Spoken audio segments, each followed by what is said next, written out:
Welcome, everybody. I hope you are a little bit more warm than me. I saw they are sharing blankets, so that's great. I'm going to get myself after this talk one as well. And yeah, my talk today is all about reinventing the onboarding and reinventing our introduction day at New10. And I have a small slide about myself, but you already heard. So I am Marleene, I am working at New10. We are a scale-up of ABN AMRO Bank. And within the role of project and event manager, I'm responsible for people and culture projects, internal, external events. And like Cyril already said, a big part is also the onboarding and of course the offboarding of our employees. And to start with this session, I really want to know, who of you started somewhere at a company without your laptop? Please raise your hand if you're in the area here. Okay, quite some people already. And if you're at home, maybe you can share an emoji so that the people virtual also have an answer. Second question, raise your hand if you ever started somewhere where you really felt left alone, really left out on your first day. Okay, I see here in the front also quite some hands. So these questions are not a great example of how an onboarding should look. And if you raised your hand, I think that's not really great. And we really believe at New10, but also at other companies, that onboarding is really, a really important moment because it's your first business card you have with your employees. So you really want to give a great impression. I have one more question to ask, and then I'm going to show you a video. I'm working at New10, and I'm really curious, who of you knows us actually? Who knows what is New10? My colleagues, I know, they're in the room as well, but the others, do you know what is New10, what we do? Almost no one. All right, let's share this video.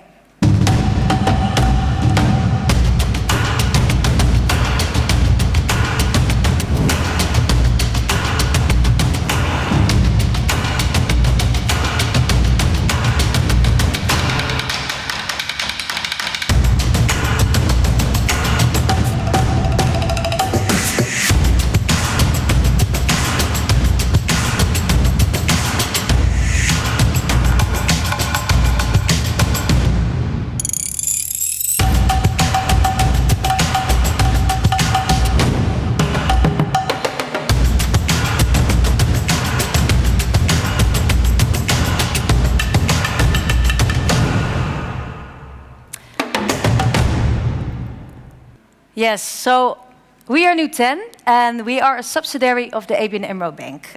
We are 100% a subsidiary, and our goal is to set the new norm in business lending. So like you saw already in the video, we really want to set the new 10 in financial lending, and it's really our mission to do so. Now, why did it start? Because I think it's important always to know the why behind a story and behind the company as well. Back in the days, if you're an entrepreneur and you really want to request a loan, you're going to a traditional bank. And it can take quite some weeks, actually. The process goes very long. You're going back and forth to the bank. The bank becomes actually a sort of black box. So you put lots of information in. You don't really know what's happening behind the screens. And we thought, let's do that differently. Let's make a more efficient way for entrepreneurs to request for a loan. So we really wanted to change that into a better process, a more client-focused process, and that's why we came up with New10. Now, we are separate of ABN AMRO, so we are a daughter of ABN AMRO Bank, but we are at a different location. So we have our different office, another culture also. We're working on different systems. And with that way, we are combining the best of both worlds. Oh, let me click further. So our client promises is that we are simple, clear, and fast. And this doesn't only mean for our product.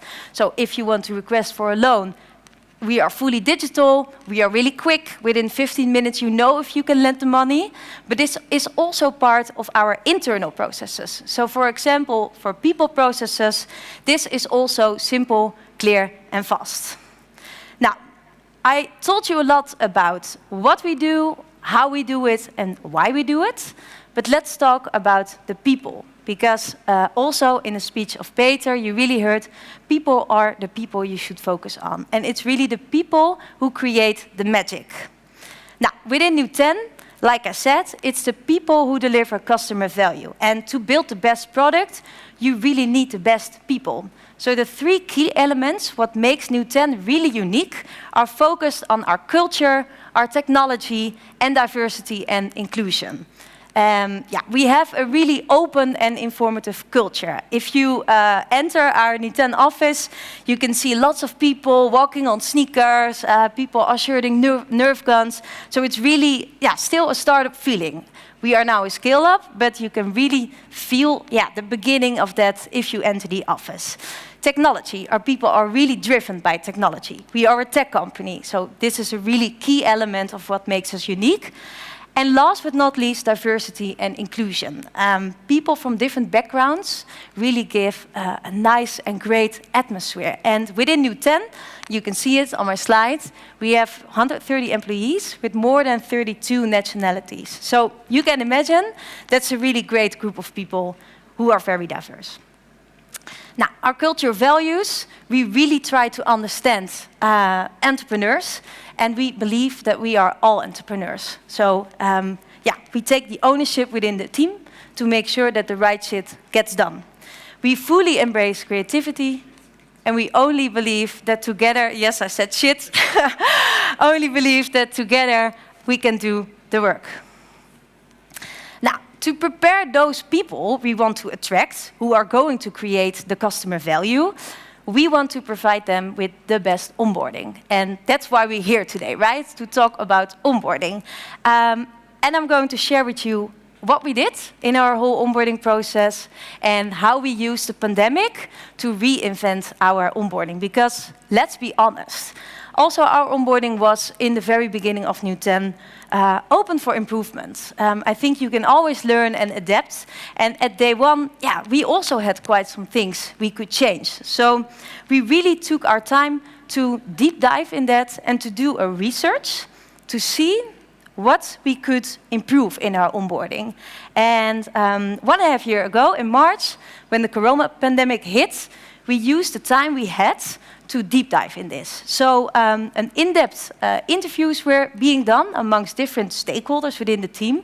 So think about, we interviewed our leadership team, we interviewed our hiring managers, but we also gained quite some feedback from our new hires, because we really wanted to see from every part of the whole company how the onboarding was going. So a gap analysis was done, and after that we got lots of data. Most of the people, the stakeholders, but also the new hires, were really positive about our onboarding. People felt super welcome, they were really happy, the introduction day was great. However, lots of hiring managers told us that the basic knowledge of the new hire could be upgraded.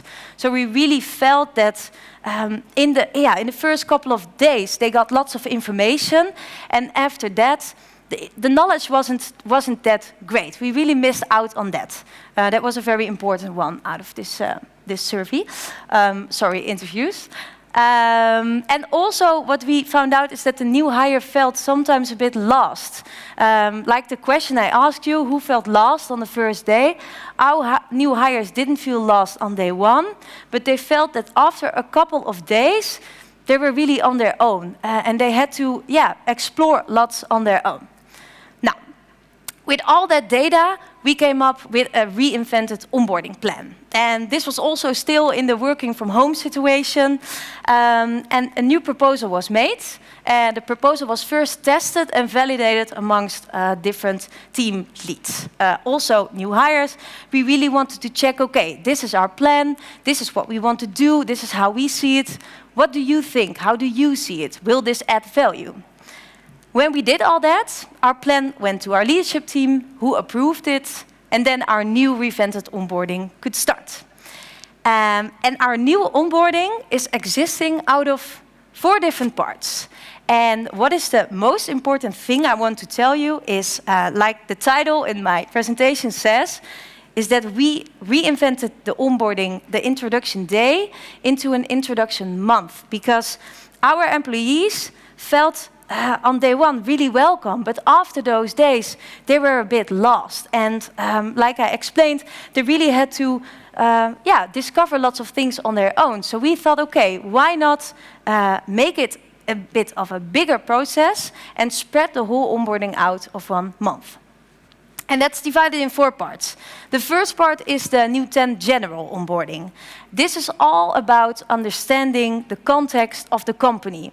So the general onboarding is all about, okay, what is New10? What does New10 do? What's the background behind it?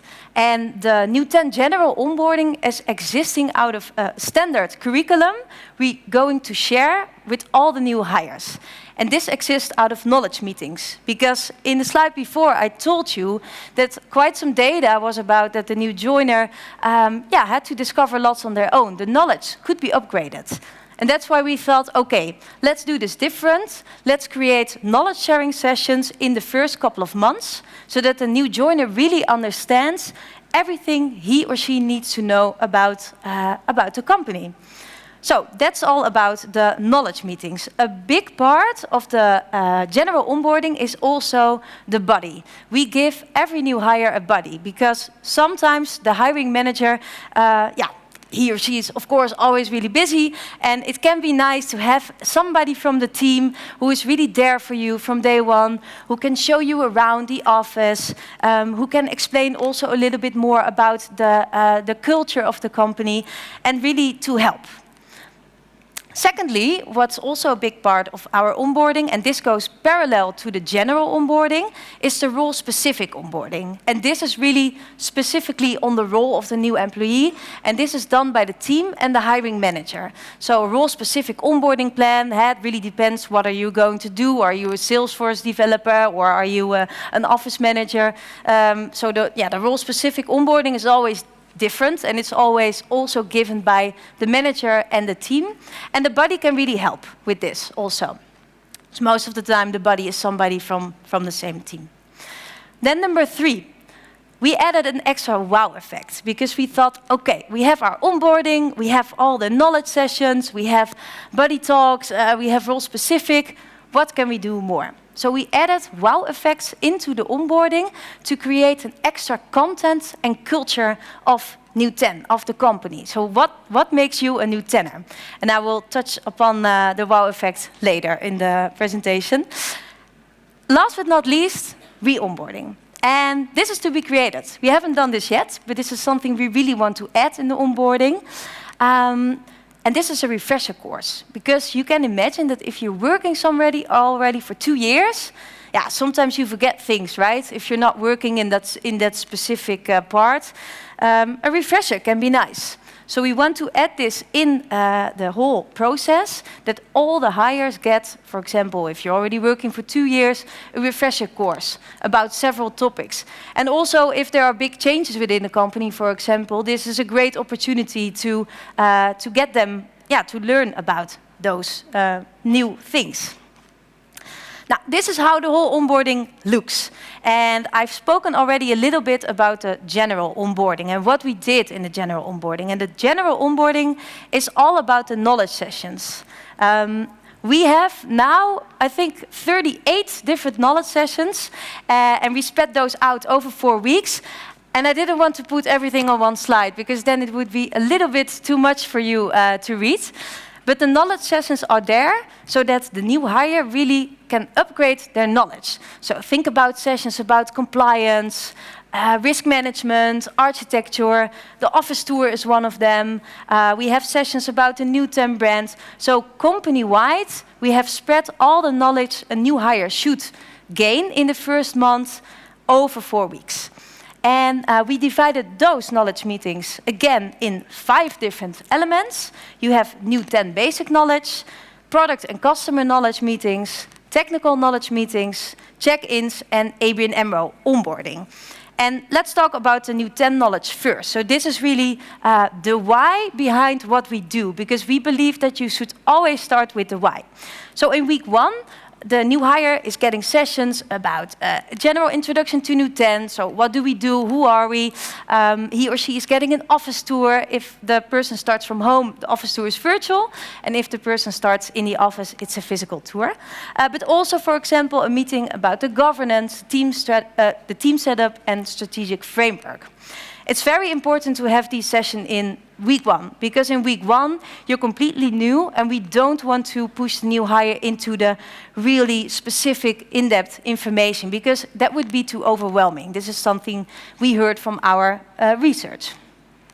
Week 2. Week 2 is all about our products. So what kind of products do we sell? What kind of loans? How do we onboard customers? And it's also about the New10 brand. So where is the brand coming from? The difference between ABN AMRO and New10.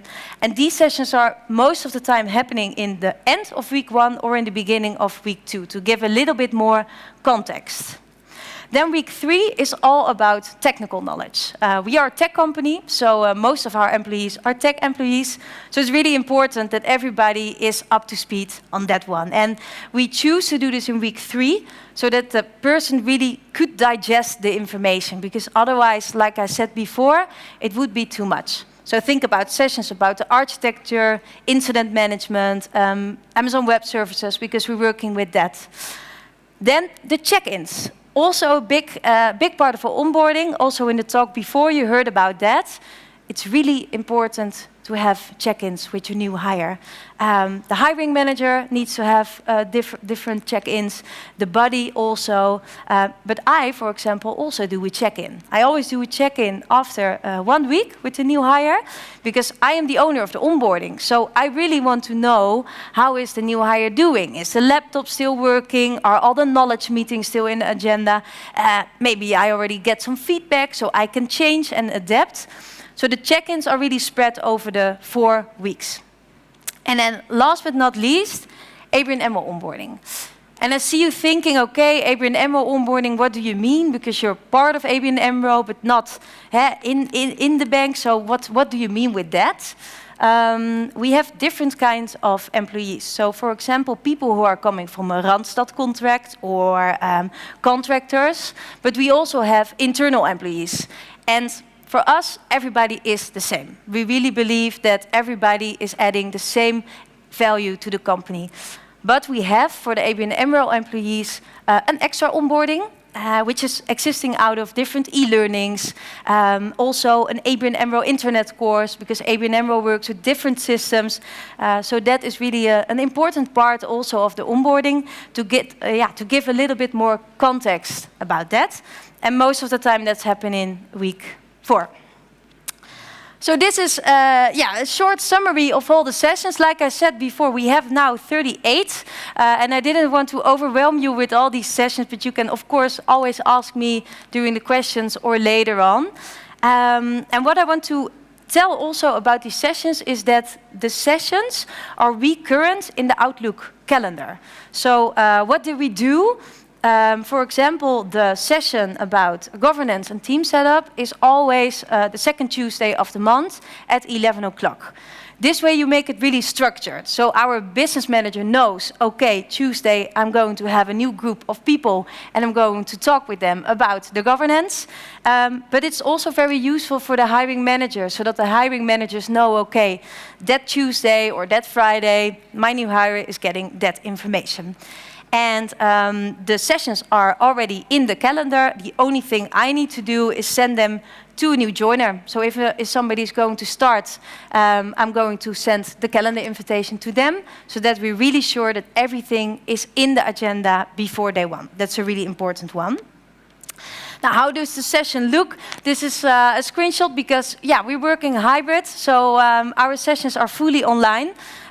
We started with this in March 2020. So it started online and it's still online because not everybody is always in the office. So this is a nice screenshot of our business manager who's giving the session about the organizational governance, and you can see Maaike calling in. And we group always the new joiners together. So there's a group of December, a group of January, to make it more efficient. Now, I can imagine you would like to see some timelines, because I've been talking a lot about all those sessions, and I can understand that it's maybe difficult to understand what is happening when. So you can see here on the slide that our onboarding, I hope you can see it by the way, our onboarding starts with a pre-onboarding. And the pre-onboarding is before the first day, as soon as the hiring manager knows I'm going to hire somebody. And the pre-onboarding starts by filling in an onboarding form. And our IT heroes really helped us with this because they created an automated onboarding flow, an automated email flow, where you could fill in the data and all the stakeholders got that email. So for example, I'm getting an email, the office manager is getting an email, our chief happiness officer is getting an email. Hey, Maaike is going to start 1st of December. This is her body, this is her role. Please go to this link for more information. And that's very useful to know. Then the pre-onboarding also exists out of a checkup with all the stakeholders, so all the people involved. And we always do it 1 week before the start day, so that we are sure that everything is taken care of for the new hire before day one. It's really important. Then the first day, most of the time the people start on Monday, and it always looks more or less the same. At 9 o'clock, you're going to meet your new hire, and at 9:15 we have a weekly huddle. Weekly huddle is a week start where important company updates are updated and shared. And during the weekly huddle, the new hire always introduce themselves, and we always ask for an embarrassing story because we think that's a nice icebreaker to start. Then there is a general introduction to New10, an office tour, lunch is planned in, and the afternoon is really there to set up your MacBook, make sure everything is ready to work, and to be decided by the hiring manager, so that's open.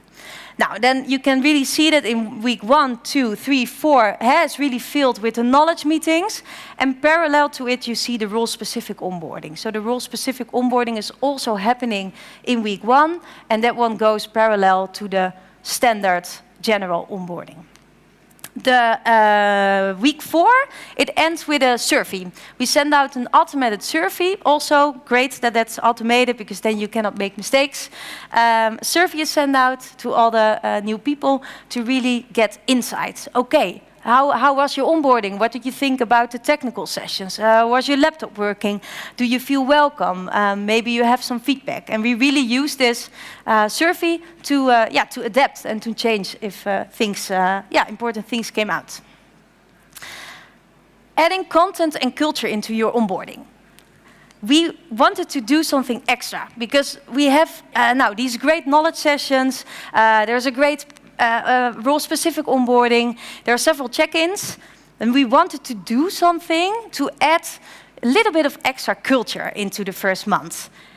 And we did 6 different things. First, we always send out flowers to our new joiner and a welcome card, because what's nicer than receiving flowers and a card where the company says that they're really happy that you're going to join and that they're really looking forward to meet. So this is something our office manager always does, and this is also together with the automated onboarding flow. He gets an email, he or she is going to start. Okay, great, I can send this all out. So this is all, a rolling process, I would say. Then a welcome box. We give a welcome box to our new employees with everything they need for the first day. So the laptop is there, a keyboard is there, a notebook is there, a New10 mug, everything you need to have before you can actually start working. And our UX designer designed a really great box. And you can see on the left picture that we wanted to do something extra with that box because we thought, okay, it's a bit of a waste if you throw away all the paper. Let's be a bit sustainable. And she created cutting lines inside of the box and also an instruction. And you can cut it out. And then you can make an elephant pencil case out of it. So you don't have to throw it away anymore. I think it's a great solution. Gamification. We really want to add gamification in our onboarding. And what is our idea? Because this hasn't been finalized yet. We want to add a bingo card. And this is a bingo card with all assignments you need to complete before your last week. So after 4 weeks. And the assignments are all about the extra culture. So, for example, shoot your first Nerf gun, or join the first rooftop drinks, have your Polaroid picture taken. And if you've done all this, you're fully integrated. So then you are a real new tenor. After the probation period, so that's after 3 months, it's time to relax. So we want to share, to send out a pâté card because the new hire, he did so much or she did so much and it was such a busy period, so we really want to give them a moment to sit back and relax. Popcorn is not included, by the way. And then after 1 year, we think at New10 that we should really celebrate milestone moments. And yeah, what is a better milestone moment than working somewhere 1 year? We really want to highlight that. So the new hire is getting a round of applause during the weekly huddle, and also a gift is shared with the new hire to really thank them for their hard work. Now, lessons learned, the 3 key findings, because this whole onboarding thing, was a whole process for us, and we learned a lot. It was a project which is also still rolling. Like you could see, some stuff is still to be created. And the 3 key findings are actually first data. Collect data. If you can, please do it, because without data, you're just a person with an opinion. So we really believe that you should use everything you can to do that, to make proper decisions. Secondly, make sure your onboarding fits the culture of your company. And we also believe that onboarding is a great way to show what is your culture. So you don't all have to add something with Nerf guns, but I think it's nice to think about, okay, what fits us and how can we implement that in the onboarding. And then last but not least, make sure you keep renewing and improving. It's really important to always adapt and to change. Because, for example, now with the whole hybrid work area, you really have to change your onboarding. Our onboarding was totally physically, and with the whole pandemic, we had to change. So make sure you really do that, and make sure you get feedback from your new hires, but also from the stakeholders, so that you can adapt this to, maybe even a better onboarding. Now, you learned a lot, I hope, and you heard a lot. And I'm really curious, what are you going to do different tomorrow? And you can open your Slido, and if you're at home, you can probably open your tablets, or you still have it open. And you can fill in the question, because I'm really curious if there is something, I hope, of course, I learned you today. Send out popcorn, great. And do you put it in the microwave then before you send it out or after? Collect data, all right, that's also a good one. And I see that I'm already over time, so I hope it's okay. Okay, the elephant box, research, the welcome flowers, pâté cards, rethinking the wow effect, include more culture. Yeah, great, add the wow. Add some fun. I think that's really, that's maybe really the main point I wanted to share. Add fun in your onboarding. Bingo, very cool. Spread onboarding time, research, super. Ask questions, great one. All right. That was it.